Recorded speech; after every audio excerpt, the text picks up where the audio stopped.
Oui, nous invitons le Premier ministre à prendre la parole pour les applaudissements.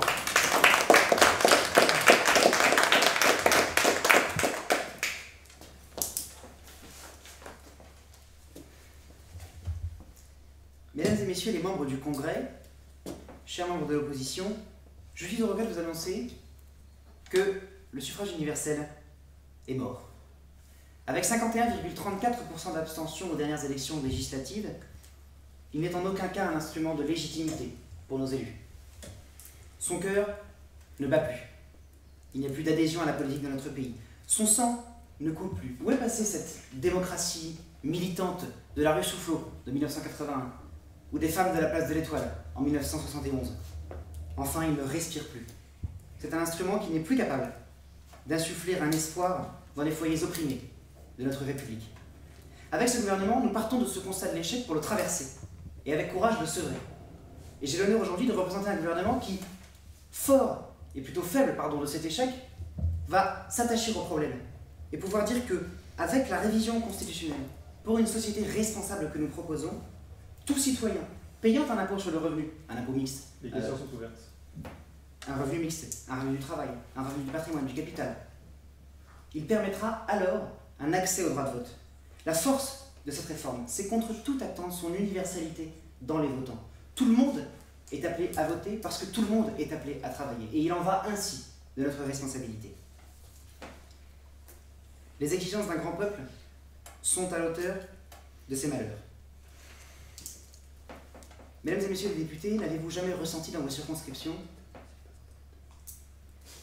le sentiment d'être partiellement élu, le sentiment d'avoir déçu, le sentiment d'avoir vécu une fronde, d'avoir vécu un affront? Ce manque d'adhésion, ce manque de cœur, je vais revenir à votre question, ce manque d'adhésion, ce manque de cœur gangrène notre société. On n'avait pas de pain et l'on allait pieds nus. Ce n'étaient plus des cœurs vivants, des gens de guerre. C'était un rêve, ramassé dans la brume, un mystère, une procession d'ombre, sous le ciel noir. Je vous écoute.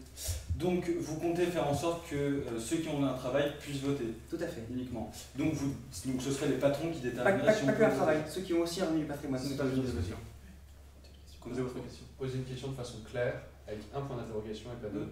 Oui, merci. Donc vous allez alors déterminer si les patrons peuvent voter ou non? Absolument pas, monsieur. À partir du moment où vous êtes une société qui favorise le travail, l'emploi, l'accès à une égale rémunération, où vous permettez à chacun d'accéder à cet idéal, vous leur permettez de voter. On allie une participation économique à une participation politique. C'est le sens de la responsabilisation. C'est en cela que le suffrage se renouvelle. On va beaucoup plus loin qu'une simple interdiction du vote à une partie de la population qui ne travaille pas. On n'est pas en train de marginaliser une société. Nous sommes là pour représenter l'intérêt général et toute la population. Donc votre question, en ce sens, n'a aucun sens. Parce que notre but à nous, ça n'est pas d'ostraciser, ça n'est pas de cacher quelques malheureux qui ne pourraient pas voter, ça n'est pas de dire que certains sont moins intelligents qui ne pourraient pas voter. Pas du tout.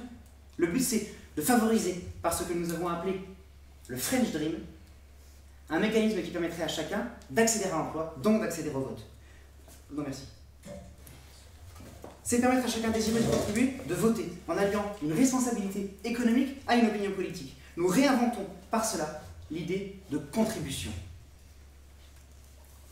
Je sens une sorte de flamme de la part de l'opposition, mais celle-ci enflamme l'enthousiaste, mais elle ne le convertit jamais. Accrochez à vos principes, le pragmatisme vous fait peur.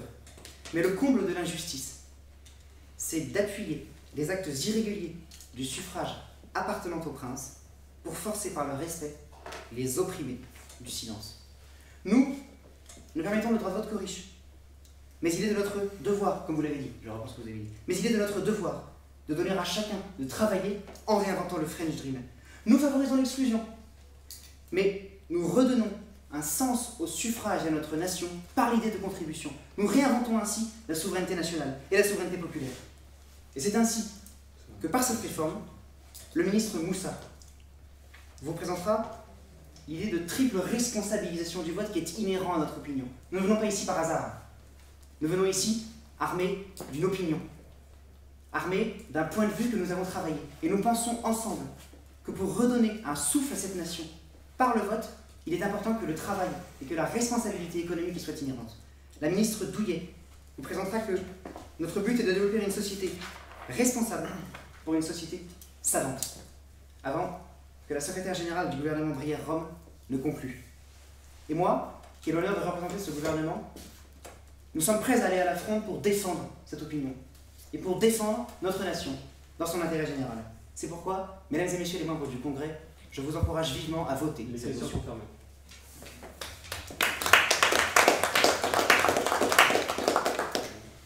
Point d'ordre, est-ce que ce serait possible d'annoncer l'ouverture et la fermeture des questions par un signe sur la table ou de le formuler verbalement? Oui, si vous voulez.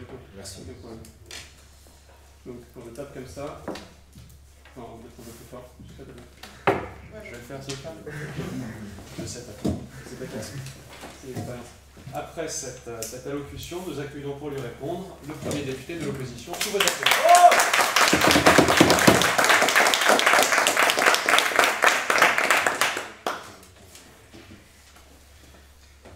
Je peux y aller. Quand vous voulez. Je vous remercie. Monsieur le Président, messieurs du jury, mesdames, messieurs, mes chers collègues, Monsieur le Premier ministre, vous venez de nous exposer avec brio, éloquence, votre projet relatif à l'instauration d'un suffrage censitaire en France. Ou plutôt devrais-je dire, vous venez avec une certaine habileté, eh bien, de nous exposer un projet de loi, pardon de vous le dire, très hypocrite.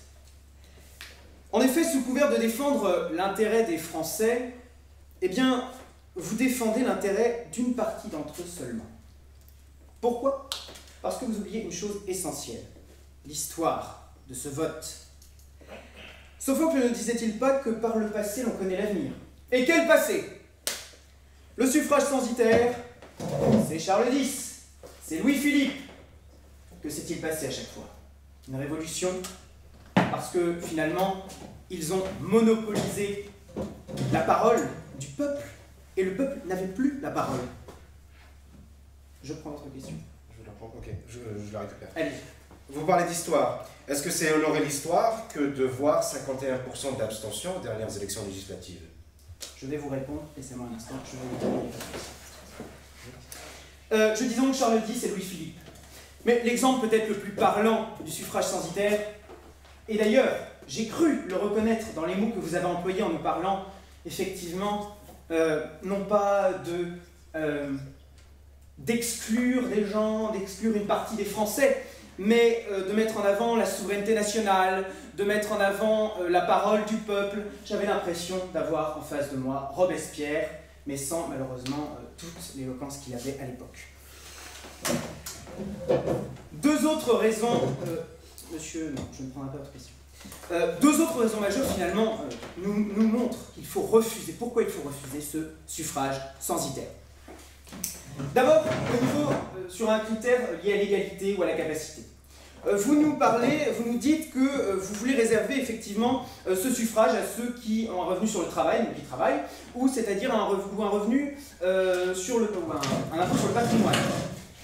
Mais excluez-vous, êtes-vous prêt à exclure aujourd'hui 10 millions de chômeurs? Êtes-vous prêt à exclure, je termine et je vais prendre une question, êtes-vous prêt à exclure l'impôt sur le patrimoine, c'est-à-dire ceux qui ont très peu de patrimoine finalement, puisque l'impôt sur le patrimoine n'est payé qu'à partir d'une certaine quantité de patrimoine. Je prends votre question, Alice. Oui, vous parliez de révolution, vous expliquez que le suffrage universel est arrivé comme solution à cette révolution. Ne croyez-vous pas qu'aujourd'hui, le gouvernement censé être élu par suffrage universel, pensez-vous vraiment qu'il défend les intérêts du peuple? Pensez-vous qu'aujourd'hui, il n'y a pas une colère qui gronde et une impression de ne pas être représenté par ses représentants élus au suffrage universel?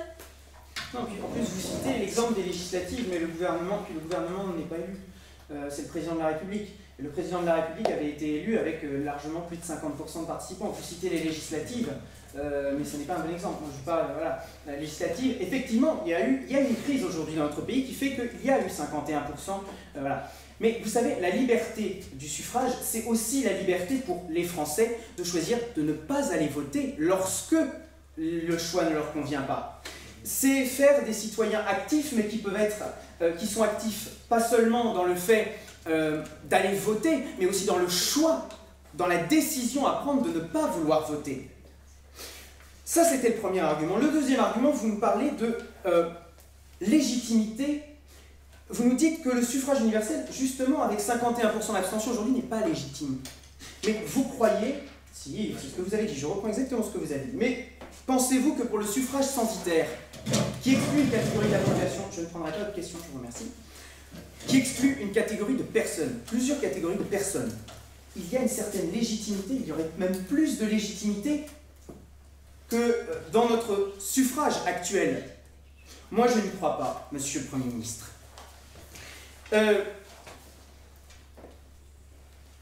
Le député Faure vous parlera ensuite de ces questions d'égalité et de capacité et il vous montrera que nous croyons en l'humain. Nous croyons en l'homme et en la femme et nous croyons en sa capacité à choisir, à savoir choisir, même si il ne travaille pas, même s'il ne répond pas à des critères sur le patrimoine. Voilà. Nous voulons des citoyens qui soient, je vous le disais, actifs et non passifs, mais actifs dans la possibilité de choisir et dans la possibilité de ne pas choisir. Allez-y. Vous pensez sincèrement, et vous avez assez de considération pour le suffrage des Français, Oui. que les Français élisent un président de la République et un gouvernement, en l'occurrence un président de la République, oui, uniquement pour représenter une caste, comme vous dites? C'est le seul intérêt que vous portez à ce S'il vous suffrage? plaît, posez une question. Oui. Avec un seul point d'interrogation. Non, c'est pas du tout ce que nous avons dit, vous aviez écouté. Pas aujourd'hui, en tout cas pas en l'espèce, dans notre suffrage actuel. Mais dans le suffrage que vous proposez, oui, une certaine caste. Une certaine caste, parce que le suffrage censitaire, ça inclut également, pas seulement ceux qui votent, mais ceux qui peuvent se présenter. Donc, seulement une certaine partie de la population qui pourra se présenter. Je termine. La députée Prin vous parlera ensuite de liberté, parce que votre mesure va renforcer la fracture sociale. Elle va détruire la cohésion sociale entre tous les Français. Et puis, il y a un certain manque de légitimité, je vous le disais tout à l'heure, parce que comment les Français peuvent-ils se sentir représentés par des gens qu'ils n'ont pas élus? Mesdames, Messieurs les députés, vous aurez donc compris que ce projet de caste et de loi hypocrite est reflétant finalement... Monsieur, s'il vous plaît. Comment? Veuillez conclure, s'il vous plaît. Oui, je conclue, j'en suis là. Reflétant un désagréable esprit de caste ne sert pas l'intérêt de ce que nous défendons. L'intérêt général, l'intérêt des Français, l'intérêt de la France. Ce projet de loi va à l'encontre des valeurs de ce pays que sont la liberté, l'égalité, la fraternité.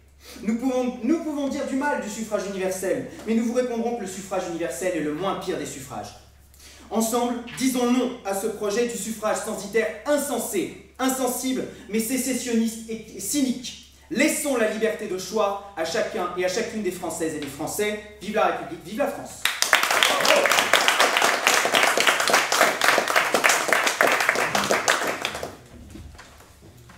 Merci, monsieur.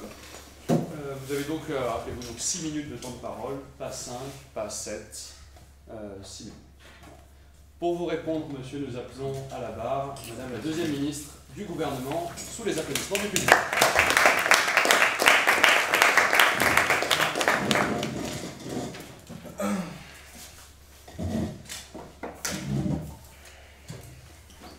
Monsieur, vous nous parlez d'hypocrisie.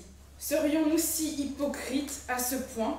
Qui a donc et par quelle manière avons-nous élu ce président des riches? Par le suffrage universel.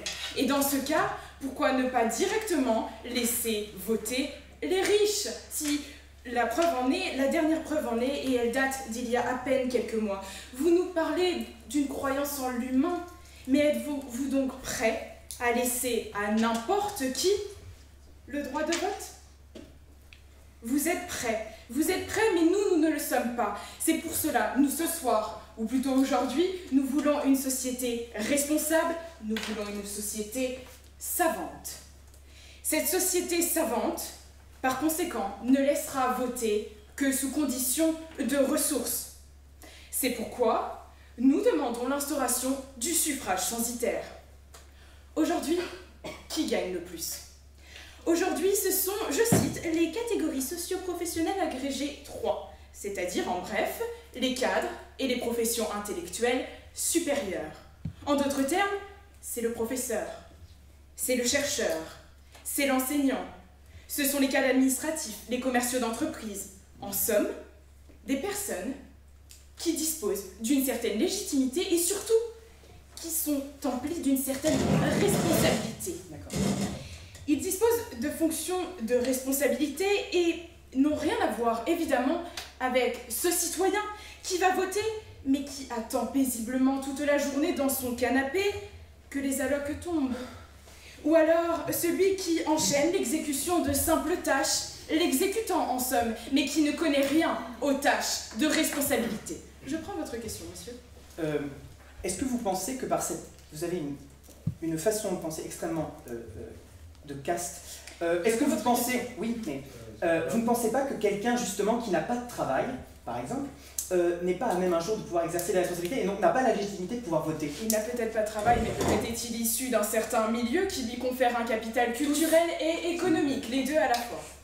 Dans ce cas, nous allons pouvoir évoquer l'idée d'une oligarchie savante. Une oligarchie savante aussi bien composée de gens qui travaillent que de gens qui gagnent autrement, aussi bien sur les rentes, à propos de rentes, que de revenus, du travail ou du patrimoine. Je prendrai votre question plus tard, monsieur. Pour cela, je le prône, cette oligarchie savante doit s'emparer du droit de vote. Notre survie à tous, celle de notre tendre République, en dépend. Chirac l'a dit, il faut voter avec son intelligence et non avec ses tripes. Et par conséquent, ceux qui doivent voter, ce sont les plus intelligents, les plus responsables et en somme, je suis désolée de vous l'annoncer, les riches, les plus riches. Il conviendrait de gagner au moins 50 000 € par an. Ceux qui voteront pourront alors associer leur cerveau et il ne sera nullement question, désormais, de fuite des cerveaux, parce qu'il n'y aura aucune raison de quitter la France. Je vous écoute, monsieur. Qu'est-ce que vous faites de la population comme la population étudiante? La population étudiante, elle est encore, je suis au regret de vous l'annoncer, dans sa chrysalide. Justement, elle est en train de se former. Et c'est au-delà de cette formation qu'elle va pouvoir accéder par ses études à un certain job, et à partir de ce job, un certain niveau de rémunération, et à partir de là, elle va être autorisée à voter. Je ne prendrai pas cette question, merci. Par conséquent, chacun l'aura compris, il est désormais véritablement de votre devoir de voter en conscience et en toute responsabilité. L'idée est que nous travaillons d'égal à égal. Vous, moi, serons en mesure de voter. Nous, les rois du monde, nous, l'élite éclairée. L'instauration de cette tranche, de ce seuil, est donc fondamentale pour perpétuer, comme l'a dit notre Premier ministre, le French Dream.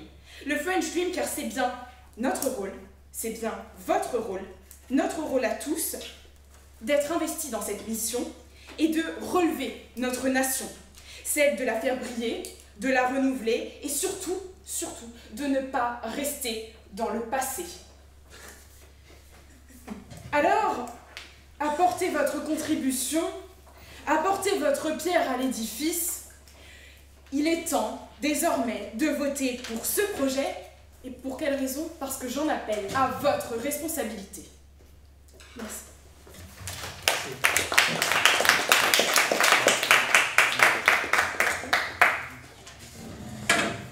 Merci, Madame la Ministre. Nous appelons pour vous répondre Monsieur le deuxième député de l'opposition.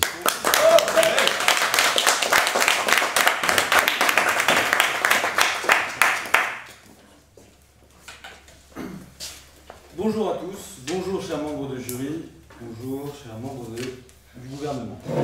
Vous ne souhaitez pas rester dans le passé, et pourtant vous y allez à corps perdu. Et oui, qu'est-ce que vous voulez rétablir? Une oligarchie financière. Mais l'ancien régime ne fonctionnait-il pas sur une aristocratie qui possédait justement tout l'argent? Que s'est-il passé en 1789? Des révolutions et le peuple est arrivé à avoir le pouvoir. Oui, il est honteux de rabaisser le vote à une question monétaire. Il est honteux de penser que tous les citoyens ne sont pas capables de voter. Vous pensez sincèrement que tous les Français ne sont pas aptes à avoir une opinion politique? Oui.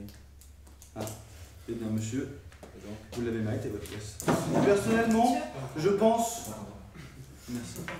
Personnellement, je pense qu'autant les bourgeois des grandes villes, que les zadistes bretons, que les riches propriétaires fonciers, mais aussi que Dédé du bistrot qui tourne au pastis depuis 9 h du matin, peuvent avoir une opinion politique.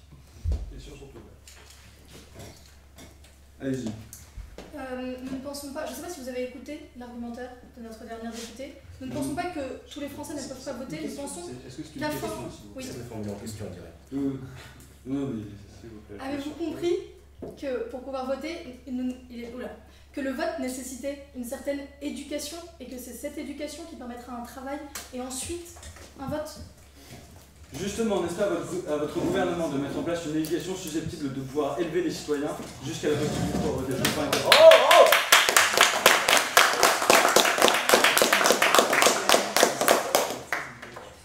Et je suis même sûr, certain, qu'ils trouveraient tous un accord, ces gens que je viens de citer, sur votre politique, sur les réformes profondément sélectives que vous tentez de mettre en place. Oui, et je vous le dis sincèrement, même Nabila et les Marseillais peuvent avoir leur place dans le système politique français. Vous pensez que le suffrage universel est réservé à une certaine caste? Par là, vous permettez de remettre en cause profondément la capacité même des hommes à poser des choix politiques dans une société définie. Si l'État français a jugé digne d'accorder la nationalité à 60 millions d'habitants, c'est qu'elle pense que la population de la France ne doit pas se contenter, peut voter et ne doit pas se contenter d'être des citoyens passifs. Désengager l'homme de sa responsabilité de voter, il ferait fuir sa responsabilité sociale. C'est une question. Est-ce que le fait de favoriser et de tirer les personnes vers l'emploi ne leur permet pas d'accéder ensuite et légitimement à cette responsabilité politique? Vous ne traitez qu'une partie du sujet, monsieur. Ça, c'était pas une question. Sur le premier point. Alors, donc vous pensez qu'un emploi détermine un vote? Reformulez la question. Vous voulez qu'il reformule sa question? S'il vous plaît.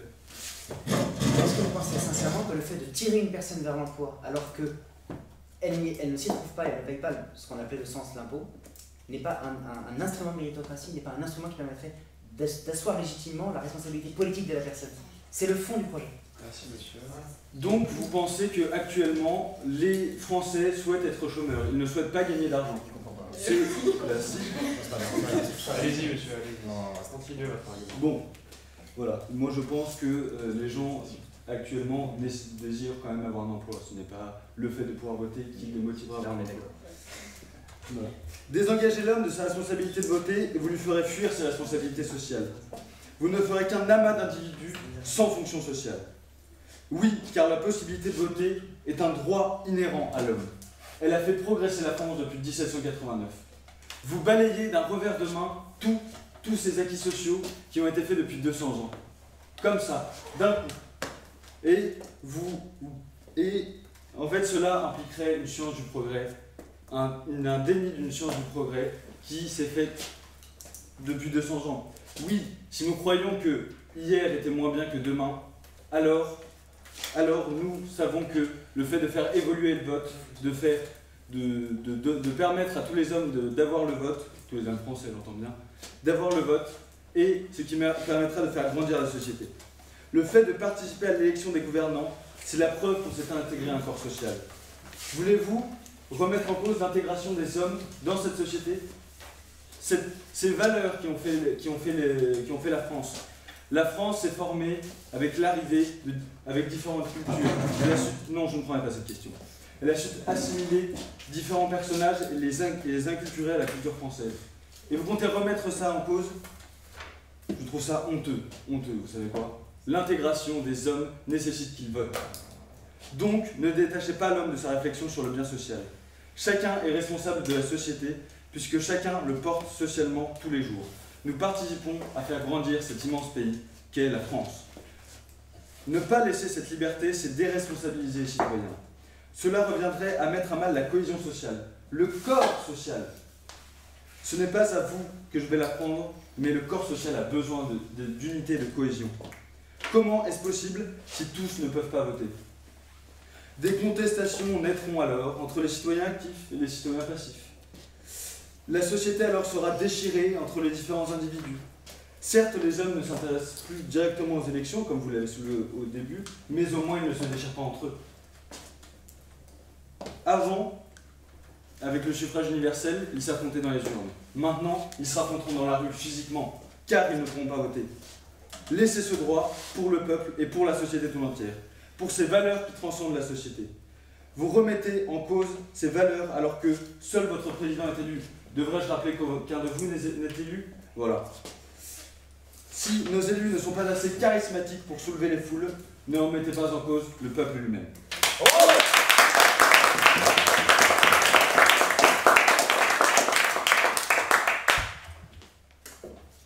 Merci, monsieur le ministre. Nous accueillons pour vous répondre, monsieur le député, pardon, nous accueillons pour vous répondre, monsieur le troisième ministre du gouvernement. Sous les applaudissements.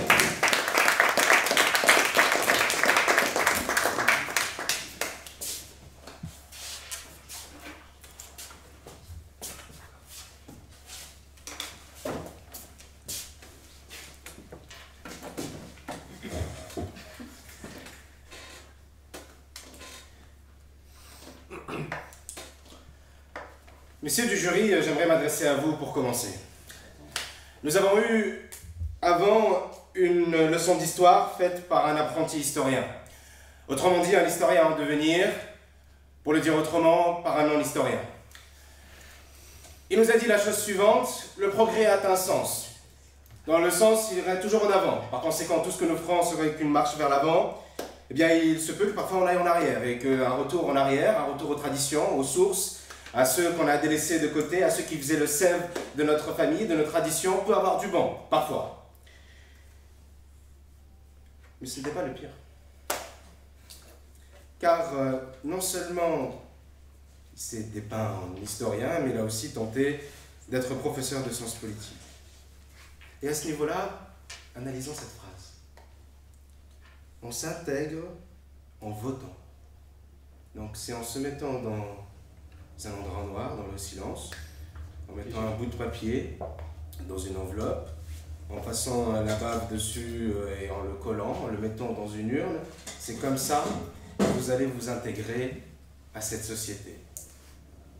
En votant, on s'intègre. C'est génial. Si on me l'avait dit plus tôt, je me serais tellement plus vite intégré. Eh bien non. Eh bien non. Je prends votre question avant de commencer mon argumentaire. Je vous écoute. Ne pensez-vous pas que, justement, c'est en votant qu'on se permet d'adhérer à un corps social? Non.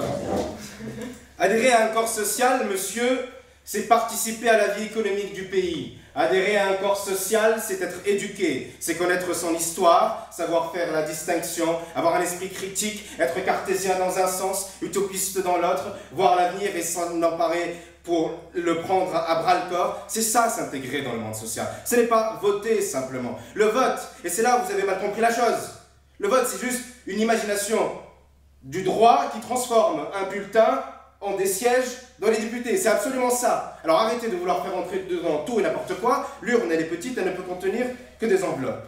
Et voilà mon point. On ne badine pas avec le vote. Et longtemps, votre force a-t-elle laissé à votre faiblesse le soin d'être plus forte qu'elle, et parce qu'on vous l'a servi sur un plateau d'argent, ce vote, sur un plateau d'or, que d'autres se sont battus pour vous le donner, eh bien vous croyez que c'est garanti et que vous pouvez en faire n'importe quoi. Eh bien non. Les morts ne peuvent pas parler, alors ils ne pourront pas vous tirer les oreilles. Ceux qui sont sacrifiés ne pourront pas avoir leurs mains de sang pour vous dire quel point c'est important. Et alors oui, vous dites que parce que on l'a reçu en héritage, on pourrait en faire n'importe quoi. Mais voyons, c'est beaucoup trop important. Il y a une responsabilité, le vote est lourd. Il est lourd du poids des morts qui sont morts pour lui, qui sont sacrifiés. Alors le traîner à la légère comme ça et dire qu'on peut en faire un instrument de tout et n'importe quoi, qu'on peut le donner à n'importe qui, de Dylan Kéké du 49 dans ses jeans Lacoste qui sont faux, qui regardent TPMP, eh ben, on peut le donner à même titre et à même égal à celui qui est professeur émérite. Je vous écoute. Et c'est pour cela que vous voulez, parce que des hommes sont morts pour lui, parce que des hommes sont morts pour que nous puissions nous aussi voter, pour que nous puissions avoir le suffrage universel, c'est pour cela que vous voulez le réduire en suffrage censitaire? Eh bien, vous faites ma transition pour un argument, je vous en remercie. Il faut responsabiliser le vote et c'est le sens de cette motion que nous vous proposons. Et ce, au moins pour 3 raisons. D'abord, le responsabiliser en faisant comprendre que vous n'êtes pas là pour exprimer seulement une opinion quand vous votez. Et que par conséquent, jusqu'à présent, le vote, c'était un dû. D'accord? Bon, vous le donnez. avec cette motion, le vote n'est plus un truc. C'est quelque chose qui relève quelque chose que vous allez gagner, que vous allez accrocher. C'est mérité. Il faut mériter le droit de vote. D'autres l'ont fait en se sacrifiant. Bien, aujourd'hui, pour mériter le droit de vote, on vous demande de payer un sens. C'est pas énorme. On ne vous demande pas d'aller à Waterloo ou d'aller combattre. On vous demande simplement de participer parce que vous êtes un citoyen intégré, parce que vous travaillez, parce que vous êtes socialement intégré à ce pays, que vous avez envie de le faire avancer, que vous avez envie de prendre l'avenir, de ne pas être en arrière et de se regarder le passé d'avant et de s'extasier devant. Eh bien, c'est la contribution sociale qu'on vous demande. Oui. Est-ce que ceux qui ne sont pas électeurs pourront être élus? Vous pouvez répéter la question, s'il vous plaît? Est-ce que ceux qui ne seront pas électeurs, ceux qui vont pas mettre le bulletin dans la urne, vont pas être élus? D'accord. Je vous demande, est-ce Non, que mais, ceux non, mais on va électeurs éligibles, vous voulez une définition? Non, on va expliquer votre question à l'audience pour qu'elle la comprenne. D'ailleurs, les questions sont fermées. D'ailleurs, les questions sont fermées, génial. Non. Celui-là même qui se propose à une élection, et je finirai sur les mots du général, qui disait que l'élection est la rencontre d'un homme avec la nation, aujourd'hui ce n'est plus le cas. Ce n'est plus le cas. C'est un demi-homme, parfois c'est un dieu grec, Apollon, qui rencontre la nation, et souvent ce n'est souvent pas toute la nation qui rencontre. Ce sont plutôt des opinions, des inclinaisons. Alors, celui-là même qui ne vote pas pourra bien sûr se présenter, parce que de fait, on ne rend pas dans cette loi la possibilité de pouvoir se présenter si on ne paye pas le sens. Veuillez conclure, monsieur, s'il vous plaît. Et donc, enfin, pour conclure, le bulletin de vote est une responsabilité lourde qu'il faut savoir assumer et porter, et en contrepartie, nous vous demandons un sens pour participer à cette responsabilité. Merci. Merci, monsieur le ministre. Nous appelons pour répondre la troisième députée de l'opposition. Bravo!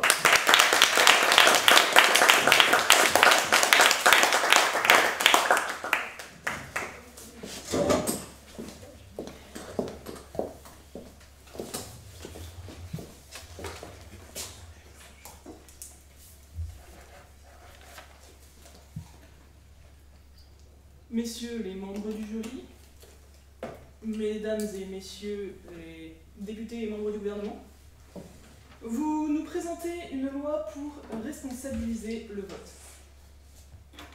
Est-ce donc en mettant un sens que l'on permettra que les gens aient plus de savoir, etc. N'est-ce pas plutôt en réformant l'éducation nationale, par exemple? Ne devriez-vous pas vous attaquer au problème de fond et non à la forme? De plus, vous voulez responsabiliser le vote en mettant une borne à 50 000 € par an, ce qui est énorme. Avez-vous seulement une idée de ce que gagne un professeur de lycée? Vous nous disiez que seuls les gens éduqués pourraient voter. Excusez-moi, un professeur de lycée est éduqué. Il ne gagne pas 50 000 € par an. Un chef de chantier a des responsabilités. Il est éduqué. Il ne gagne pas 50 000 € par an. De plus, nous avons dans notre société 10 millions de chômeurs. Avez-vous seulement une idée de combien, enfin du nombre de ces chômeurs qui sont des bac plus 5, bac plus 7? Avez-vous seulement une idée? Ils ne pourront pas voter sous prétexte qu'ils ne gagnent pas 50 000 € par an? C'est complètement absurde. De plus, vous venez de nous dire qu'on pouvait se présenter sans pouvoir voter. Mais alors, de quel droit aura-t-on le droit de voter à l'Assemblée nationale, si on n'a pas le droit, ne serait-ce que de voter pour un député? De plus, comme il est écrit sur le fort de Douaumont, qui ne tient pas compte du passé, n'est pas digne du futur. Le passé, c'est une conquête sociale. C'est le 19e siècle qui s'est battu pour obtenir le droit de vote. C'est ces révolutions de 1830, de 1848 qui nous ont permis d'évoluer vers le suffrage universel direct, qui a été instauré en 1848. Et qui a fait ces révolutions de 1830 et 1848? Ce ne sont pas ceux qui gagnaient 50 000 € par an. Ce sont ceux qu'on appelle les citoyens passifs, mais qui ont été finalement plus actifs que les citoyens actifs qui eux-mêmes parfois n'allaient pas voter, parce qu'ils se sont levés dans la rue. Ils se sont levés pour obtenir le suffrage universel direct, pour pouvoir être considéré par la société, pour pouvoir être membre de corps social, pour pouvoir faire partie de cette cohésion sociale qu'on a voulu former par la Révolution française. Vous nous dites que vous voulez nous remettre en place une élite éclairée, mais vous parlez comme ces nobliaux de l'ancien temps, ces nobliaux de la fin du XVIIIe siècle qui se croyaient tout permis, qui marchaient sur un tapis de rose ne sachant pas qu'en dessous était le précipice qui allait les conduire à la mort du fait de la Révolution française, parce que il est totalement injuste que ceux qui travaillent pour le pays ne puissent pas voter sous prétexte qu'ils n'ont pas 50 000 € par an. Je vous écoute.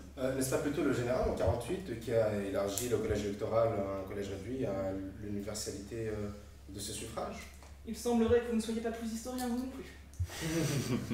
Non. Ne savez-vous pas qu'en 1848, Napoléon III, enfin à l'époque, Louis-Napoléon Bonaparte a été élu au suffrage universel direct? Ne savez-vous pas que les députés de la Troisième République étaient élus au suffrage universel direct?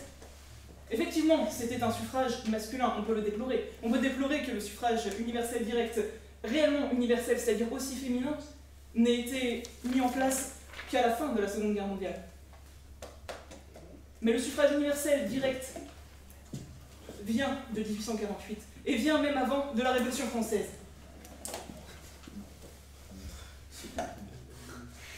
Monsieur, vous n'allez pas faire un cours d'histoire,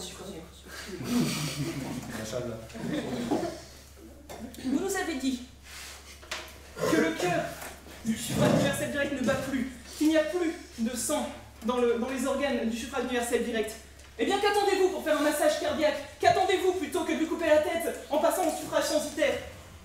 Ce n'est pas le faux 51% de vote aux élections législatives. Ce n'est pas un simple désintérêt de la politique. Peut-être est-ce simplement que l'on ne fait pas assez appel au peuple. Peut-être est-ce simplement qu'on n'utilise pas assez l'article 11 de la Constitution qui permet le référendum. Peut-être le peuple ne participe-t-il pas parce qu'il n'a pas l'impression, parce qu'il n'a que l'impression de voter pour une oligarchie déjà établie. Les législatives ne nous l'ont-elles pas d'ailleurs prouvé en faisant venir à l'Assemblée une vague des députés en marche alors qu'il aurait pu se constituer une réelle opposition? Je prends votre question. Pensez-vous que le fait de tirer quelqu'un vers l'emploi en réformant tout le responsabilise? Est-ce que vous pensez ça? Le fait de tirer quelqu'un vers l'emploi au maximum, de tout faire, est un instrument de responsabilisation pour lui. Est-ce que vous pensez? Je pense. Donc, merci monsieur, asseyez-vous, vous avez posé la question. Je pense qu'on responsabilisera la nation française plus par l'éducation. Les questions sont fermées. Puisque c'est l'éducation qui est à la base de la responsabilité, ce n'est pas un droit de vote censitaire ou universel. Là-dessus, votre proposition est d'ailleurs complètement hors sujet, puisque le moyen que vous employez n'est pas le bon. Vous ne prenez pas le problème à la racine. La racine du problème, c'est l'éducation nationale. Si vous voulez responsabiliser les jeunes Français, responsabilisez-les dans leur éducation, et non pas en accordant un droit de vote qu'à ceux qui auraient obtenu cette responsabilisation grâce à leur éducation dans leur famille. Donnez-leur à tous l'égalité des chances, la possibilité à tous d'atteindre cette responsabilisation que vous voulez leur donner, et non pas par le sens, mais par une réelle éducation. Enfin, pour conclure, mesdames et messieurs les membres du gouvernement, par cette réforme, vous voulez à l'histoire ajouter un chapitre, mais vous n'êtes qu'un front penché sur une vitre.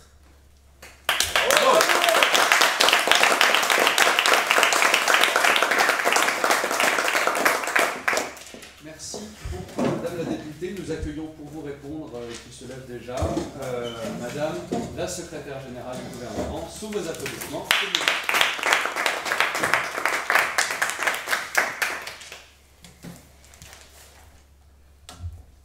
Excusez-moi. Mesdames, Messieurs, bonjour, bonsoir. Je voudrais vous remercier, chère opposition. C'était très beau. Vous m'avez presque donné envie du suffrage universel. Nous avions affaire à une opposition qui vit dans Alice au pays des merveilles. C'était si joli, si gentil. Merci.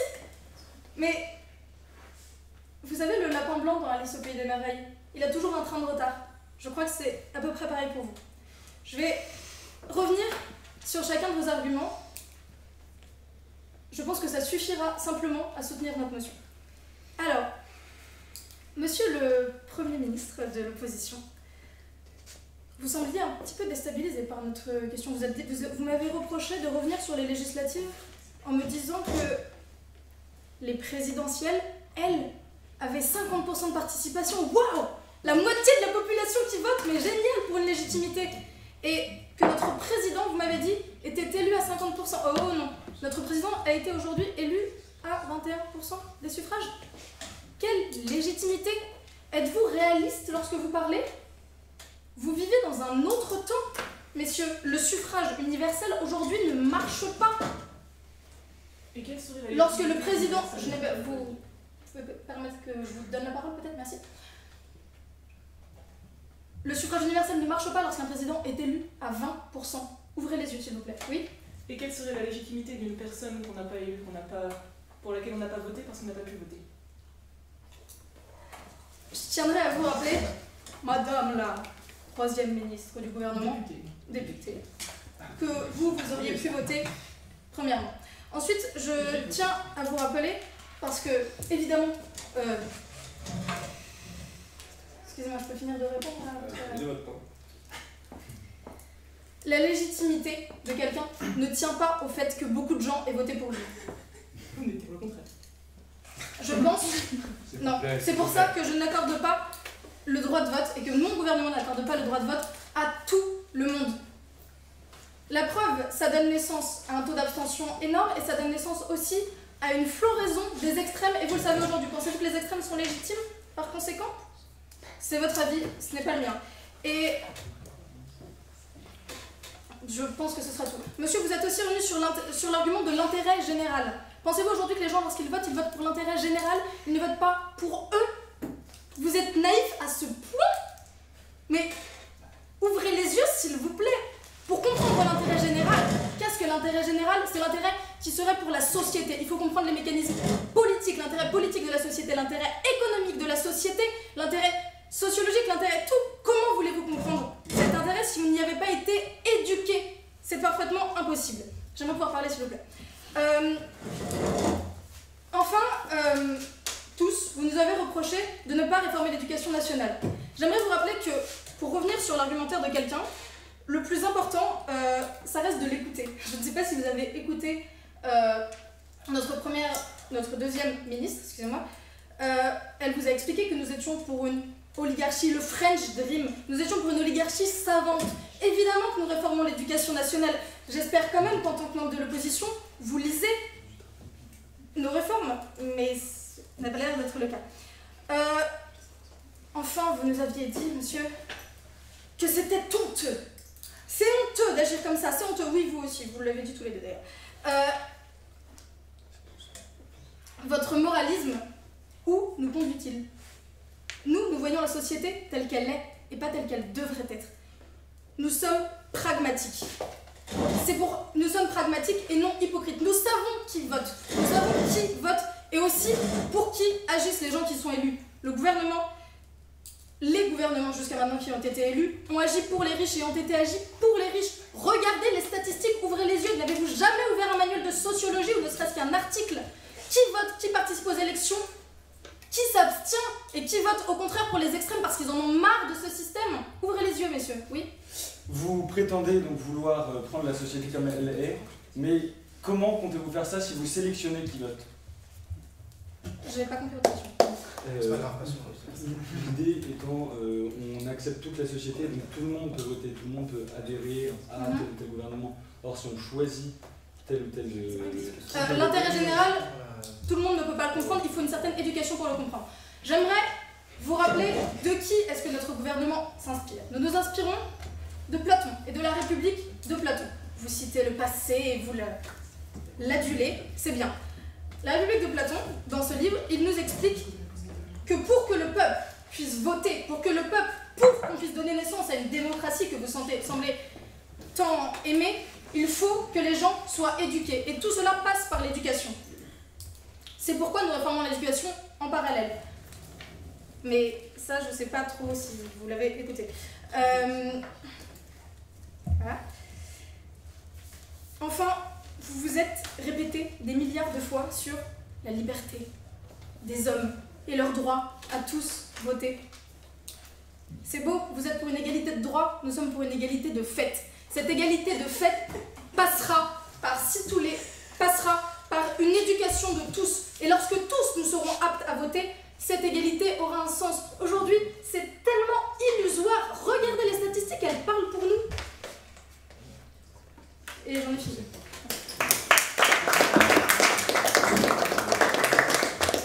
Merci beaucoup, Madame la Secrétaire Générale. Nous accueillons pour vos réponses Monsieur le Secrétaire Général de l'Opposition, sous vos applaudissements.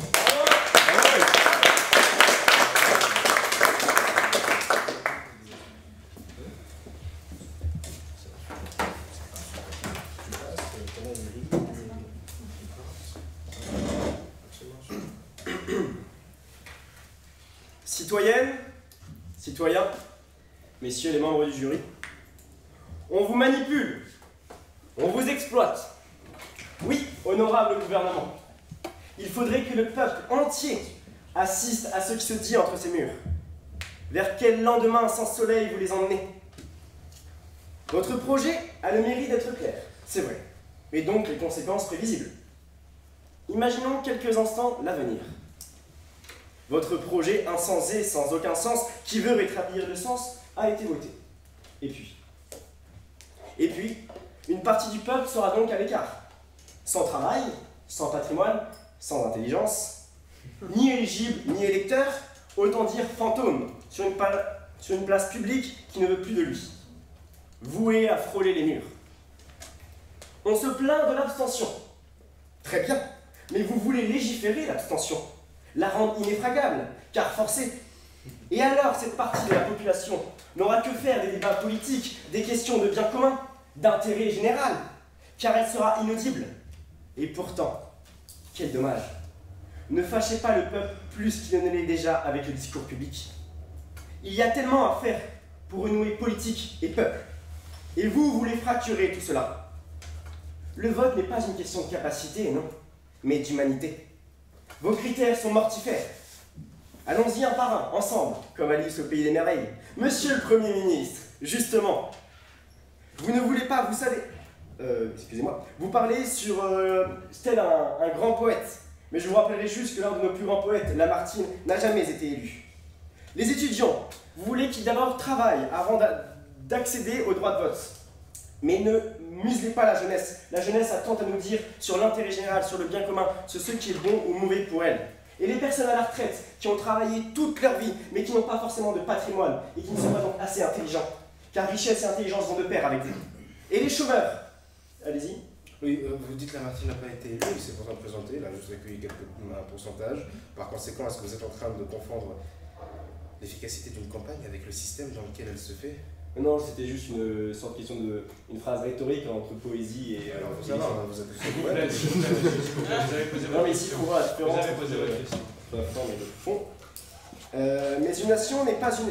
voilà. Vous parlez d'une nation comme une grande entreprise, avec des actionnaires utiles et des actionnaires inutiles. Mais une nation, ce n'est pas ça. Une nation, c'est une mère, un enfant, un vieillard. Votre mépris est affligeant. Vous parlez d'abstention, mais vous la voulez, cette abstention. Vous voulez la maîtriser en bloquant le vote. Vous n'aimez pas ne pas maîtriser les choses. Madame la ministre, vous parlez d'une société savante, de conditions de ressources. Mais votre rôle n'est pas là. Vous devez donner les clés au peuple de construire et non d'interdire. Les élections ne sont pas pour les exécutants. Vous dites que les élections ne sont pas pour les exécutants. Mais élire n'est pas une question de job, c'est une question de citoyenneté. Quels sont vos critères pour être élu, pour élire? Être riche. Et donc les étudiants, comme je l'ai dit juste avant, vous les mettez de côté. Mais ne méprisons pas la jeunesse. Un grand homme disait, quand la jeunesse a froid, le monde claque des dents. Vous mélangez donc emploi et vote. Il faut chercher un job, il faut avoir un job pour élire. Vous voulez, comme les régimes autoritaires, mélanger société et communauté. Un citoyen est un travailleur, donc un électeur. Vous voulez une petite armée fidèle de robots à votre service. Allez-y, monsieur le ministre. Vous dites que quand la jeunesse a froid, le monde claque des dents. Vous argumenterez qu'aujourd'hui la jeunesse n'a pas froid dans ce système de vote actuel par le vote universel? Elle se réchauffera en pouvant avancer ses prétentions en pouvant voter et pouvant avancer son discours sur le terrain public. Vous avez posé votre question, monsieur. Non mais en fait, si vous ne comprenez pas, je pense, et que vous mettez le vote, vous méprisez le vote. Justement, j'en arrive à vous, monsieur le troisième ministre. Vous dites avec mépris qu'on ne badine pas avec le vote. Mais vous parlez d'un vulgaire bulletin qu'on ne donne que pour un siège de député. Mais le vote, c'est un signe avant-coureur de ce qui s'est passé avant, de ce qui s'est passé après. C'est s'intégrer dans le débat public, dans le débat politique. C'est dire oui à ceci, dire non à cela. C'est pouvoir entrer en chemin politique. Car vous dites qu'on pourrait être élu si on n'est pas électeur. Mais à quoi cela vous sert-il? Car vous ne pouvez pas donner votre voix, finalement, à ce qui va se construire. Vous voulez des citoyens schizophrènes, à la fois éligibles, mais qui ne peuvent pas être électeurs. Vous jugez... Mais ce n'est non, c'est vous parlez d'études politiques, vous dites, monsieur le ministre fait des pseudo-études de sciences politiques, mais le regard que l'on doit avoir sur le débat public, la condition, ce n'est pas d'être à la Sorbonne, d'être à Sciences Po Paris, d'être intelligent, d'avoir une conception générale de ce qu'est le bien public, mais c'est savoir dans le local, à sa petite échelle, ce qui est bon pour soi et quelles réformes du quotidien nous pouvons mener. Parlez pas d'intérêt général. Madame la secrétaire générale, j'arrive à vous, justement. Merci, les lapins blancs vous remercient. L'intérêt général, ce n'est pas les gens intelligents qui en ont le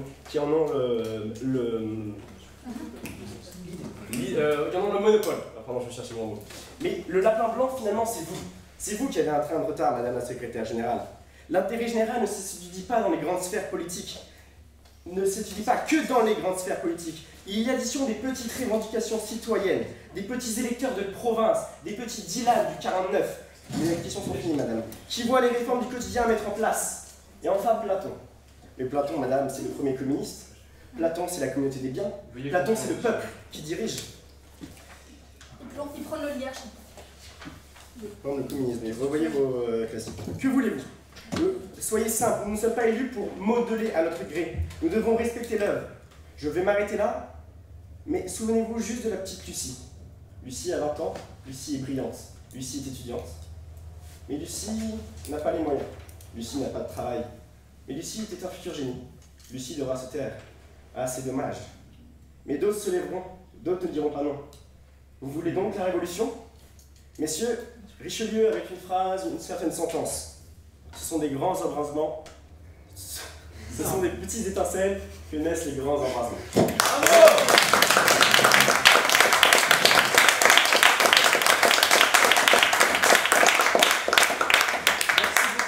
Monsieur le secrétaire général de l'opposition, vous avez conclu ce débat. J'invite les deux équipes à se serrer la main.